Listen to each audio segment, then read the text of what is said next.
So if we know the zeros to a polynomial, are we able to calculate what that polynomial actually is? That's what we're going to find out in this section. Construct a polynomial that has the given properties. It's third degree, it has zeros of -7, 4, and 6, and goes to negative infinity as x goes to infinity. Okay, so it's third degree. So let's think about that first. Third degree means this or this. That's third degree. It goes to negative infinity as x goes to infinity. So as x gets positive, the function goes to negative infinity. That would be this one. That means our function itself, the leading coefficient, needs to be negative. Let's start constructing. So our polynomial, we know it has these zeros. So we say all the factors are x minus those numbers.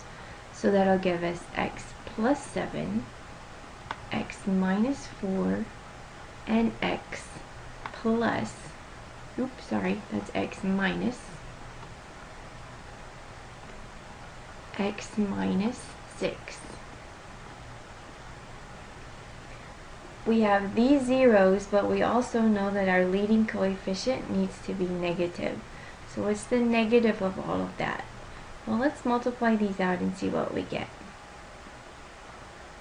If you multiply the first two, we'll have x squared. Negative 4x plus 7x is positive 3x. 4 times 7 is negative 28.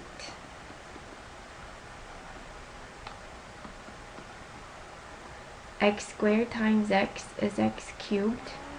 X squared times negative 6. 3x times x. 3x times negative 6. Negative 28 times x. Negative 28 times negative 6.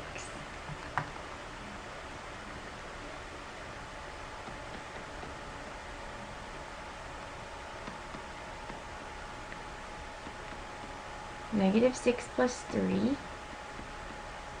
Negative 18 plus negative 28.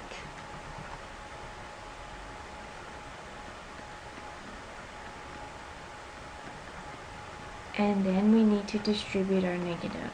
So negative x squared plus 3x squared plus 46x minus 168. This will be your polynomial with the given zeros, and that goes to negative infinity as x goes to infinity.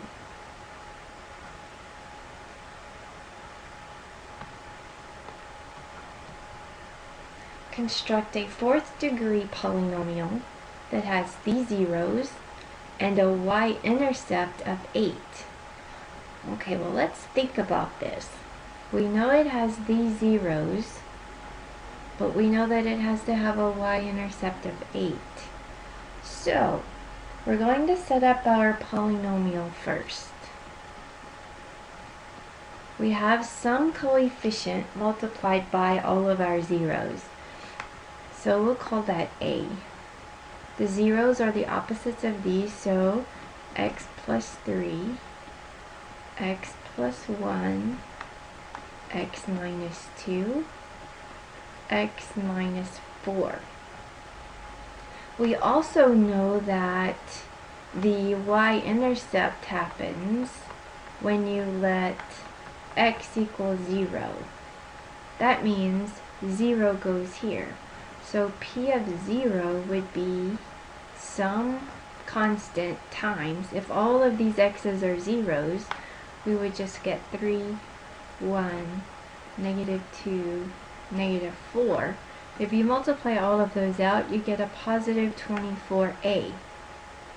But they're saying that that is the same thing as the y-intercept, and your y-intercept is 8. So this is even equal to 8. So we can solve this equation. If 24a is equal to 8, if you divide by 24, you get A is equal to 8/24 or 1/3. So what we want to do is replace our A here with 1/3. P of x is equal to 1/3 times all of this multiplied out. I have already multiplied these for us, so if you want to pause the video now, multiply it out and see if you get what I get. We have x to the 4th minus 2x cubed minus 13x squared plus 14x plus 24. And what we want to do is distribute this 1/3 to all of those things. So our polynomial is equal to 1/3 x to the 4th minus 2/3 x cubed minus 13/3 x squared plus 14/3 x plus 1/3 times 24 is 8.